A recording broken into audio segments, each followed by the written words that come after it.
जय माता दी वीरों। आप लोग कैसे? माता जी की कृपा सदा आप लोगों पर बरसे। माता जी आप लोगों की हर मनोकामना पूरी करें। जय हो जगत जननी मातेश्वरी जगदम्बा बेड़ा वाली, सदा कृपा करी माता कल्याणी। जय माँ बेड़वा की रानी, जय माँ बेड़वा की रानी, जय माँ बेड़वा की रानी। वीरों,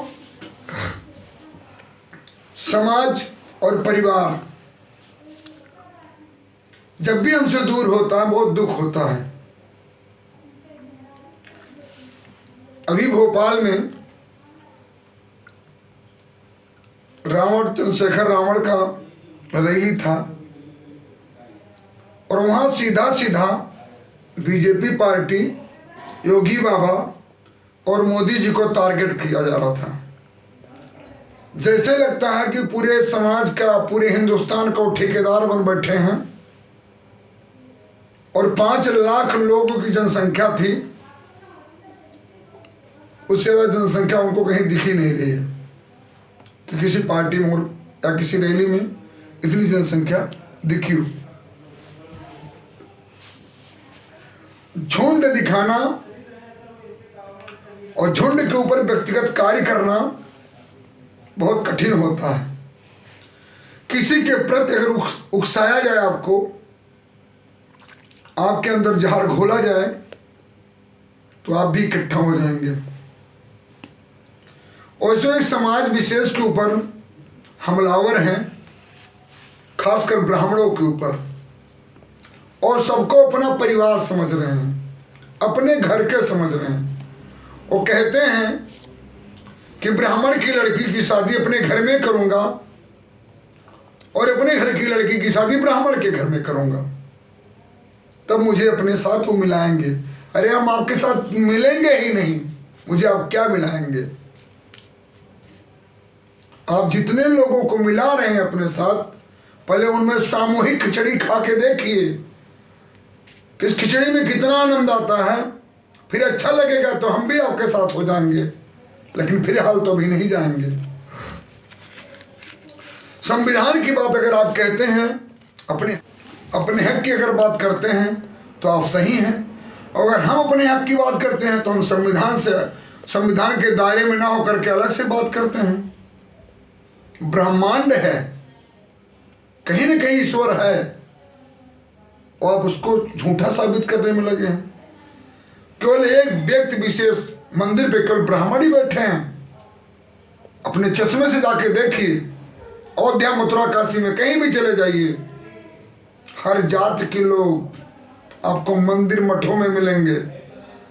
और सबसे बड़ा जो सनातन धर्म है हमारा, नागा साधु, वहाँ कोई जात नहीं चलती है, वहाँ सनातन के रक्षक हैं, वो सनातन धर्म के रक्षक हैं। हम धर्म की रक्षा करने वाले नहीं है, धर्म अपनी रक्षा स्वयं करता है। अब फिर भी धर्म के ऊपर उंगली उठाते हैं। हम कब कहते हैं धर्म को मिटा दीजिए? अगर दम है आपके पास, अगर मिटाने में आपके पास ताकत है तो मिटा दीजिए। कितने लोग आए, कितने लोग चले गए सनातन धर्म को मिटाने के लिए, हिंदू धर्म को मिटाने के लिए कितनी ताकत लगा दिए, लेकिन नहीं मिटा पाए। तो आप में क्या औकात है? आप किस खेत के मूली हैं जो धर्म को मिटा देंगे? दम नहीं है आपके पास। और चैलेंज करते हैं योगी, मोदी और बीजेपी का।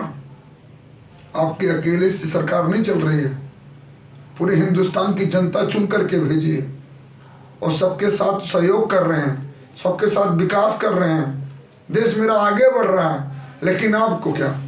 हम तो साफ जानते हैं, जो हिंदू धर्म का विरोधी हो सीधा सीधा मोहम्मदन है, मुसलमान है, और मुसलमानों के साथ रहता है, मुसलमानों की पैरवी करता है। संविधान क्या लिख के चले गए? अरे संविधान लिखने वाला भी तो एक ही व्यक्ति था, वो आपके मर्जी का लिख दिया, आपकी इच्छा के लिख दिया। आपके जात का था, आपके वर्ण का था, आपके घर का था, तो आपके परिवार के लिए लिख गया, लिख के चले गए। जो हमारे रामचरितमानस में था, उन्होंने भी अपने धर्म के लिए, अपने जात के लिए, अपने परिवार के लिए वो भी लिख के चले गए।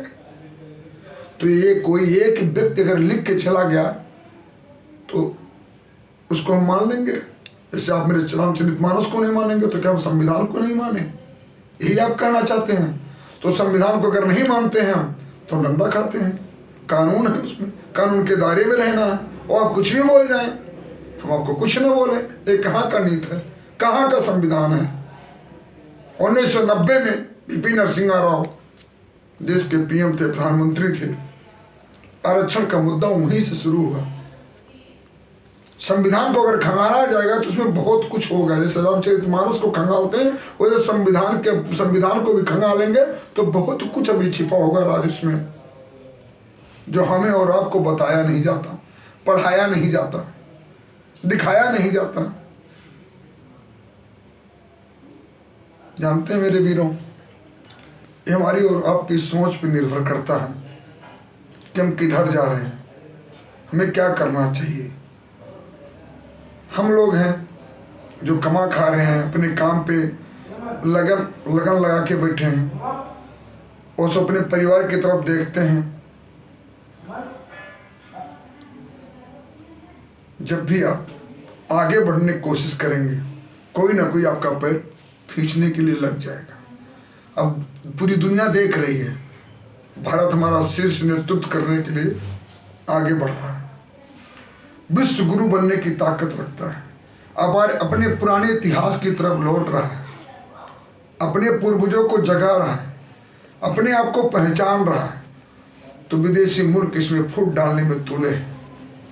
बौद्ध धर्म के अनुयायी हो, गौतम बुद्ध को मानते हो, अम्बेडकर वादी हो, तो तिब्बत जाओ ना, देखो वहाँ कितना बौद्ध धर्म को नुकसान पहुंचाते हैं। वहाँ के बौद्ध धर्म के लोगों कितना उत्पीड़न कर रहे हैं। आपके बगल में श्रीलंका कितना संपन्न देश है, जाके देखो ना। जैसे डॉक्टर भीमराव अम्बेडकर साहब पूरी दुनिया घूम करके संविधान लिखे हैं, वैसे तभी आप सबको बौद्ध धर्म के साथ शामिल कर सकते हैं। पहले आप पूरी दुनिया घूमिए, देखिए कि यहाँ बौद्ध धर्म अपना के लोग रहते हैं, कितने आगे बढ़ रहे हैं। अरे जो ईश्वर को भूल जाएगा, जो अपने माँ बाप को भूल जाएगा, जो अपने परिवार को भूल जाएगा, वो कितना आगे जाएगा। कुटुंब एक परिवार है, परिवार को लेके चलना चाहिए, परिवार के साथ चलना चाहिए। और परिवार से अगर अलग हो जाओगे तो कहीं का नहीं बचोगे, आप एक न एक दिन मारे जाओगे। यही हो रहा मेरे देश के अंदर। लक्ष्य है लोगों का, मैं नहीं कह रहा हूं। एटीएस, हमारे देश के एटीएस जो पुलिस का खुफिया विभाग तंत्र है, हमारे देश के गृह मंत्री वो कह रहे हैं 2047 तक इसको मुस्लिम राष्ट्र बनाने का पूर्ण कोशिश किया जा रहा है और इसी के ऊपर सारा कार्य हो रहा है। बताइए आपको जगना चाहिए नहीं जगना चाहिए? सब लोग जागरूक हो जाओ। कितनी बार गुलामी झेलोगे? जिंदगी कितनी पीढ़ियां गुलामी की जंजीरें काट चुकी हैं। अभी मुझे 100 साल भी मुझे आज़ाद हुए नहीं हुआ और फिर गुलामी की जंजीरों में जकड़े जा रहे हैं हम। ऐसे तो हुआ था। अरे एकजुट हो के रहो। अगर अपने सनातन को भूल जाओगे, अपने हिंदू धर्म को भूल जाओगे तो किस धर्म में आपको सम्मान मिलेगा?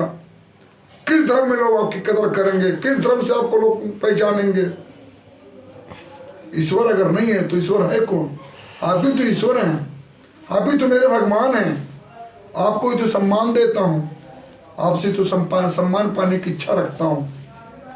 लेकिन एक मानव जीवन है, इसको लोग खंडित करने में तुले हैं, इसको लोग मारने में तुले हैं। ऐसा नहीं होना चाहिए।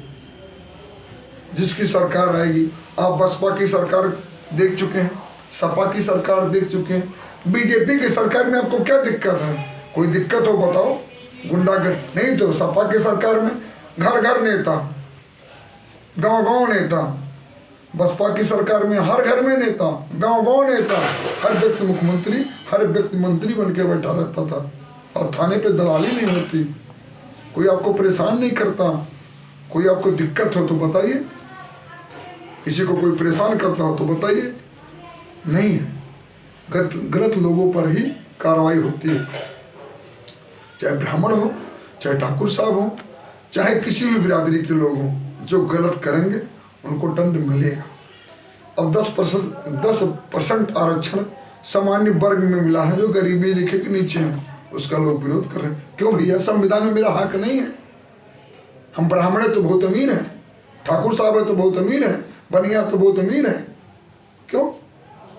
समानता का अधिकार जब मिलेगा जब पूरा आरक्षण खत्म हो जाएगा, तब। उसके पहले समानता का अधिकार नहीं है और ना संविधान को मानने का अधिकार मेरा बनता है। अगर जिस भी पुस्तक में मेरा अपमान लिखा गया उस पुस्तक को मैं भी नहीं मानूंगा, कतई नहीं मानूंगा, चाहे मेरा सर कलम हो जाए, चाहे मुझे जिंदा जला दिया जाए, लेकिन मैं उस संविधान को भी नहीं मानूंगा जिस संविधान में समानता का अधिकार ना दिया गया हो। केवल एक वर्ग को, एक विशेष वर्ग को सारी सुविधाएं दी जाए और एक वर्ग विशेष से सारी सुविधाएं छीन ली जाए, कैसा संविधान है? इस संविधान के दायरे में मैं कैसे रह सकता हूँ? मेरी वीरों, सोचना, विचार करना। अगर मेरी बातें आपको अच्छी लगे तो कमेंट और शेयर जरूर करना मेरे वीरों। जय माता रानी की, जय माता रानी की। सीधा कृपा करी माता कल्याणी। जय माँ बेड़वा की रानी, जय माँ बेड़वा की रानी, जय माँ बेड़वा की रानी, जय माँ।